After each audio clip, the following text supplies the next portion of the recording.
मंडळी नमस्कार. कडक बातमध्ये मी राज दळेकर आपलं स्वागत करतो. मंडळी, यंदाच्या विधानसभा निवडणुकीचा अत्यंत धक्कादायक असा निकाल लागला आहे असं म्हणावं लागेल. महायुती विक्रमी जागांनी यावेळी विजय झालेली आहे. 288 जागांपैकी हा व्हिडिओ करत असताना 230 जागांवर महायुती पुढे होती, तर केवळ 54 जागा या महाविकास आघाडीला मिळाल्या होत्या. महाविकास आघाडीचे बाळासाहेब थोरात, पृथ्वीराज चव्हाण, राजेश टोपे, कुणाल पाटील, यशोमती ठाकूर असे अनेक दिग्गज या निवडणुकीत पराभूत झाल्याचं आपण पाहिलं. थोडक्यात सांगायचं झाल्यास लोकसभा निवडणुकीमध्ये जे महाविकास आघाडीसोबत झालं होतं त्याच्या अतिशय उलट आता विधानसभा निवडणुकीत आपल्याला पाहायला मिळतंय. अर्थात महायुतीला जनतेनं बहुमतानं विजयी केलंय. लोकसभा निवडणुकीला ज्या पद्धतीनं संविधान बचाव तसंच आरक्षण संपणार, मराठा आरक्षणाचा प्रश्न या मुद्द्याभोवती महाविकास आघाडीनं राजकारण केलं होतं. आता मात्र ते मुद्दे विधानसभा निवडणुकीत फेल गेल्याचं दिसून येत आहे. ज्या उलट महायुती ज्या पद्धतीनं समन्वयानं लढली, ज्या पद्धतीनं प्रचारात आघाडी घेतली होती आणि लाडकी बहीण योजना, ओबीसींचं एकत्रीकरण आणि तिन्ही पक्षांमध्ये असणारा समन्वय यामुळे महायुती जिंकली म्हणावे लागेल. लोकसभा निवडणुकीमध्ये महाविकास आघाडीला संविधान बचाव, मनोज जरांगे पाटील यांचा फॅक्टरचा फायदा झाला होता. मराठा समाजाची तेव्हा एकत्रित मतं भाजपच्या विरोधात गेली होती. तसंच ओबीसी समाजानं देखील भाजपच्या विरोधात तेव्हा मतदान केलं होतं. मात्र नंतरच्या काळात भाजपनं लोकसभेच्या धक्क्यातून धडा घेतला आणि ओबीसी एकत्रीकरण करायला सुरुवात केली. लोकप्रिय योजनांची घोषणा केली, ज्यामध्ये लाडकी बहीण योजना महत्त्वाची ठरली. याशिवाय मायक्रो ओबीसी देखील एकत्र करण्यात भाजपनं आणि महायुतीनं यश मिळवलं आहे. विधानसभा निवडणुकीचा विचार केल्यास मनोज जरांगे पाटील यांचा फॅक्टर चालेल असं म्हटलं जात होतं. मात्र जरांगे यांनी मराठा उमेदवार रिंगणात उतरवणार असं सुरुवातीला म्हटलं होतं.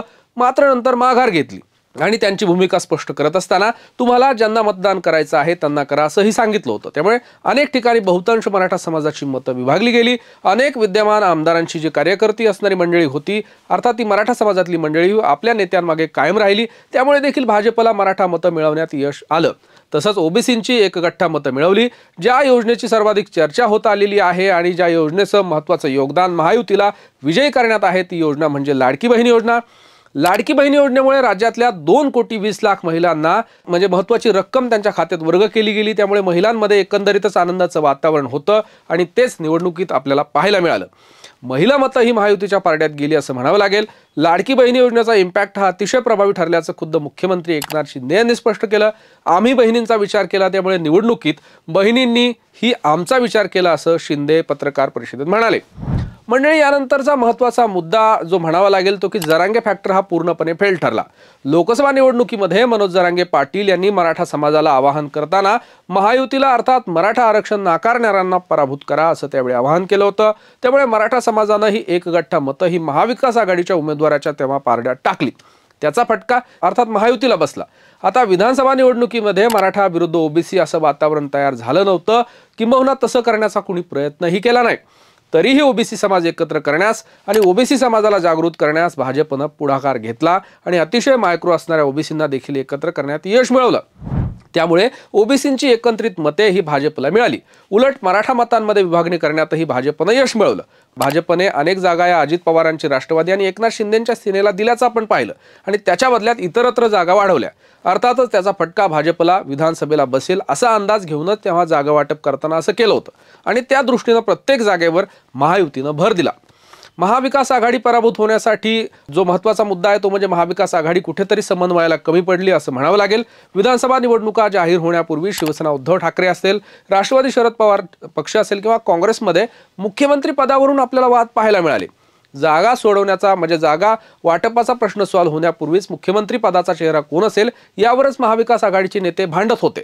त्याच्या उलट महायुतीमध्ये असणाऱ्या भारतीय जनता पक्ष, शिवसेना एकनाथ शिंदे आणि अजित पवारांच्या राष्ट्रवादी अर्थात हे तीनही पक्ष लाडकी बहीण योजना लोकांमध्ये, महिलांमध्ये घेऊन जात होते. प्रचारात असणारे महत्त्वाचे मुद्दे त्यावर फोकस केला जात होता आणि सर्वच म्हणजे महत्त्वाचे महायुतीचे जे नेते होते राज्यभर प्रचारात दौऱ्यामध्ये व्यस्त होते.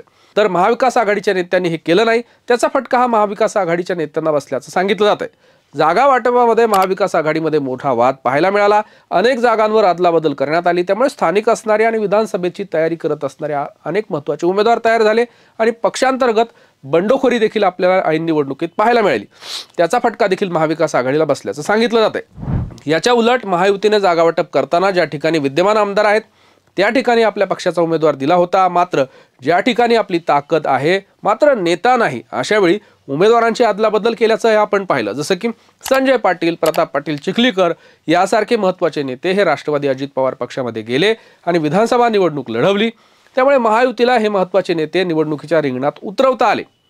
या उलट महाविकास आघाडीनं जिथं ताकद नाही अशा ठिकाणीही आपल्या पक्षाचा उमेदवार दिला।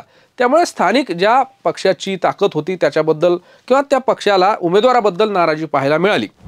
मंडळी, यानंतर आणखी एक महत्त्वाचा मुद्दा ज्याच्यामुळे महायुतीला फायदा झाला असं म्हणावं लागेल तो आहे हिंदुत्वाचा मुद्दा। हिंदुत्वाचा मुद्दा उपस्थित करत हिंदूंनी एकत्र यावं असं आवाहन करण्यात आलं। खुद्द पंतप्रधान नरेंद्र मोदींनी देखील एक है तो सेफ है असा नारा दिला। अर्थात लोकसभा निवडणुकीमध्ये अनेक जाती विभागल्या होत्या, त्याचा फटका हा महायुतीला बसला होता। त्यामुळे जातींनी नाही तर धर्माने एकत्र यावं असा प्रचार भाजपच्या वतीनं करण्यात आला। उत्तर प्रदेशचे मुख्यमंत्री योगी आदित्यनाथ यांनीही आपल्या अनेक प्रचार सभांमधून बटेंगे तो कटेंगे अशा पद्धतीचा सूर आवळला। याचाही फायदा भाजपला झाल्याचं सांगितलं जातंय। म्हणजे आता सरते शेवटी मनोज जरांगे पाटील यांच्या फॅक्टरचा फायदा होण्याऐवजी महाविकास आघाडीला फटका बसला असं म्हणावं लागेल। ओबीसींना एकत्र करण्यात भाजपनं यश मिळवलं, त्यामुळे ओबीसी नेत्यांना मतदान केलं। उलट मराठा मतांमध्ये विभागणी झाली तर ओबीसींच्या मनामध्ये महाविकास आघाडीच्या नेत्यांबद्दल नाराजी पाहायला मिळाली आणि त्यांनी महायुतीला मतदान केलं। वंचित बहुजन आघाडी, परिवर्तन आघाडी आणि महाविकास आघाडीमध्ये जे असणारे बंडखोर आहेत या उमेदवारांचा देखील महाविकास आघाडीला फटका बसला असं म्हणावं लागेल आणि त्यामुळेच महायुतीचे उमेदवार विजयी झाले। तर या सगळ्या काही गोष्टी आहेत, हे सगळे मुद्दे आहेत ज्याच्यामुळे महायुती विजयी झाली असं म्हणावं लागेल। अर्थातच या सगळ्या विजयाचं किंवा पराभवाचं विश्लेषण करत असताना महाविकास आघाडीचे जे नेते आहेत ते सांगत आहेत किंवा त्यांचा रोख हा EVM कडे देखील असल्याचं आपण पाहतो आहोत। त्याची सत्यता काय आहे किंवा त्याच्याबद्दल भविष्यात काही आंदोलन होतं का, याही गोष्टी काही काळानं पुढे येतील। मात्र महायुती ज्या पद्धतीने विजय झालेली आहे त्या विजयाचं विश्लेषण देखील आपल्याला करावं लागेल आणि आता जे काही आपण व्हिडिओमध्ये जे मुद्दे पाहिलेत त्या मुद्द्यांभोवती देखील राजकारण केलं गेलं असं म्हणावं लागेल। तर मंडळी, तुर्तास वेळ झाली आहे आपल्या या व्हिडिओमध्ये इथेच थांबण्याची। पाहत रहा कडक बात।